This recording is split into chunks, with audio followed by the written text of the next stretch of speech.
Hi everyone, it's William with today's, not episode, that makes it sound like a sitcom, but today's installment, let's say, of the Grand Duke Dmitri Diary series for 1921. I'm still at Schwarzau back in the director's apartment, which is kind of boring, although Dmitri he would visit the business manager in the apartment. It's no longer used by the current manager, but it's a very nice, quiet space in the hotel.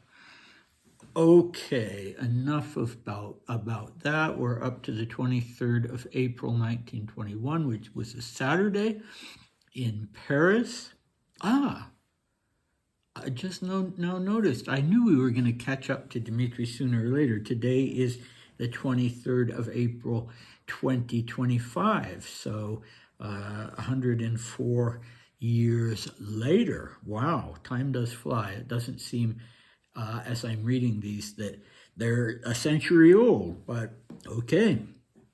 So we have, the recap. So there was the interesting meeting with Nicola Zarakili. I hope some of you took a look at more of his portraits online. There's one, for instance, of Grand Duke Alexander Mikhailovich, which is probably, of all of them, possibly the best likeness. Most of them don't, in my opinion, really look like the people that Zarakili was trying to depict. Anyway, that was last time, and today's cast, we have some old friends, Linda Porter and Alek Amilakhvari, along with the usual people. All right, here we go. Alek Amilakhvari came to see me in the morning. He wanted to talk to me about a business matter. His friend, a certain engineer called Blank, has invented a car that reduces the amount of fuel by 50% or increases the power of the car by the same amount. If this invention is really serious, then a lot could be done with it. We talked about how I could get involved in this business and discussed the details. Naturally, it's very interesting. Around 12:30, I went to Linda Porter's for lunch, and at 3 o'clock, Zarakili picked me up and we went golfing. He loves the game with a passion, but plays badly. I beat him, even though I played worse than in Monte Carlo. I had tea with Coco at the Ritz. I dined with her and called Shagubatov to join us. We ate at a little restaurant in Montmartre called Écrevisse, and then went to the theater to see La Pichon. It was quite funny. Okay, so Alek Amilakhvari, not sure if his name came up previously in the 1921 diaries. He's a fixture in the diaries overall, going all the way back to Dmitri's time in Persia. He was a Georgian, a prince, I believe, certainly a member of the Georgian nobility, and an army officer, Cossack army officer with the Terek Cossacks, and Dmitri would have known him for a long time, not just meeting him in Persia, because he was a member of the convoy, the Tsar's bodyguard. And he was at this time in his early 40s. And Dmitri tended, both with male and female friends, to have friends who were older than him, 10 or more years older than him. And I think we saw in the 1906, 1907 diaries that he just wasn't around when he himself was an adolescent and presumably a child. He just wasn't around other kids. His life just wasn't structured that way. And when he was around other kids, it kind of made him a little bit nervous, and he didn't like it when they behaved badly and that sort of thing. So I guess it's not surprising that his friends tended to be older, even when he was an adult. So Amilakhvari is coming to him with a business matter, not quite a proposition. Here again, as has happened a few times before since we've been doing these, there is a space for a name, but the space is blank. So this is the engineer, the friend of Amilakhvari's. His name is left out.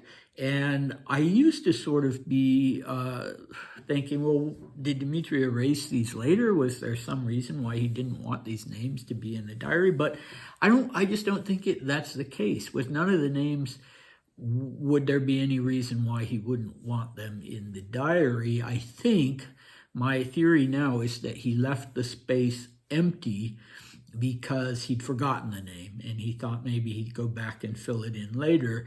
But in these few instances that have already come up, he didn't ever go back and fill them in later. Anyway, that's my theory. So this engineer friend has supposedly invented a new motor engine, automobile engine that uses only half as much fuel as the standard existing internal combustion image of that day, or else increases the power of the car, Dmitri says. So I'm not quite sure what he means by that. He seems himself to be a little vague on what this invention is or supposedly does. But, I think for me, the red flags go up immediately, even if I imagine myself being back there at that time and not knowing, oh, this has gone aslant, sorry, and not knowing what the future of automobiles would be. And the fact of the matter is that although Dmitri was a smart man who could impress people like Professor Hugh Dalton at the London School of Economics, when it came to business, which he really wanted, to be involved in, he really wanted to start his own business or be sort of a co-owner of a business. He just didn't have any sense at all for that sort of thing. And I hope he didn't invest in this. Maybe he'll mention it again in the 1921 diary so we can find out. But if I recall correctly, Maria, in her second volume of memoirs, actually refers to the fact that her brother had made some bad investments and lost money. And I know from my friend Ed Hansen in his research that another thing that Dmitri invested in later, when he could afford more to do so because he was married to Audrey, was some kind of supposedly instant ice for skating rinks and that sort of thing, so you didn't even have to freeze water. And of course that didn't work out. So how on earth did he think that was going to work out? I don't know. What were some other things he invested in? Well, he did invest some money in the artificial silk business, and that was definitely not a scam. I don't know what happened to that. But if I was to advise him, I'm trying to think of what would be the things that a person really could invest in 1921. It's fun to think about that and get in on the ground floor. And, my business, my understanding of business and inventions is about at the same level of Dmitri. But with hindsight, I was thinking, well, he should have, whatever money he had to invest, which wouldn't have been much at this point, he should have invested in the film industry, either in Hollywood or in France, because that was going to just explode in the right direction. So that's what I would have thought anyway. But if any of you have ideas for that, then I would actually be interested in hearing them, even though there's nothing we can do to help Dmitri. It's just an interesting subject. Okay, so what else? Well, Linda Porter, you possibly remember her. She was the wife of Cole Porter, and she had been a friend of Dmitri's long before he married Cole Porter. She married Cole Porter. I'm not sure where he met her, but she had been a longtime friend of his, and She was one of the people that introduced him to New Thought philosophy. And she just seems to have been overall a very nice woman and supportive of him in a psychological or emotional sense rather than a financial sense. So yeah, he sees her once in a while when he can. And who else? Well, Coco, of course. So they now seem to have this settled habit of having tea together, but he also ends up having dinner with her. And it's interesting that he called Shagubatov, presumably on the phone. He uses the word that one would use for calling someone on the phone and asks him to join them.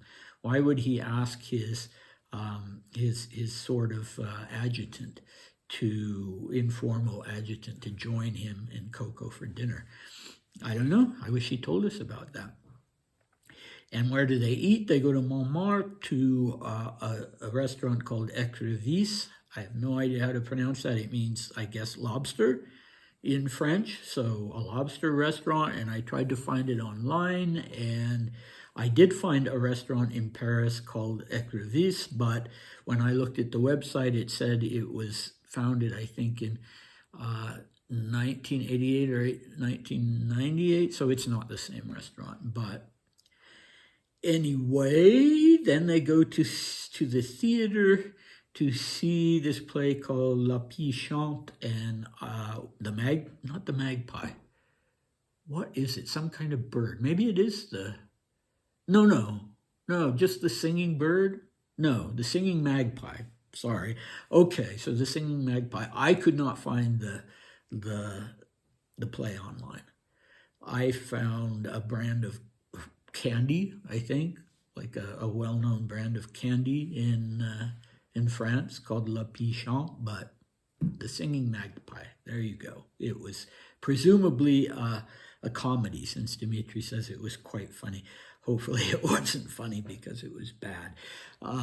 Anyway, what do we have tomorrow? We have a very full day on the 24th with visitors, old friends who are returning to Europe from Africa and the U.S. respectively. An interesting family that Marie and Dmitri both spent a lot of time with in London, in England in 1920, and really more gypsy music, all kinds of things going on, and you can see why the members of Dmitri's political circle, his monarchist political circle, were thinking, he's just reverting to being a Grand Duke playboy / because yes, now that he's decided that he's not really going to be involved anymore with emigre politics for the time being, now that he's gotten so cynical and discouraged about that, he is starting to, spend his time going to restaurants, going to the theater almost every night, going to parties and concerts and that sort of thing. So, not exactly headfirst into hedonism, not at all, but at the same time, activities that other people would look at and say, well, considering what's going on right now, it's frivolous stuff. So we'll see if that continues or not.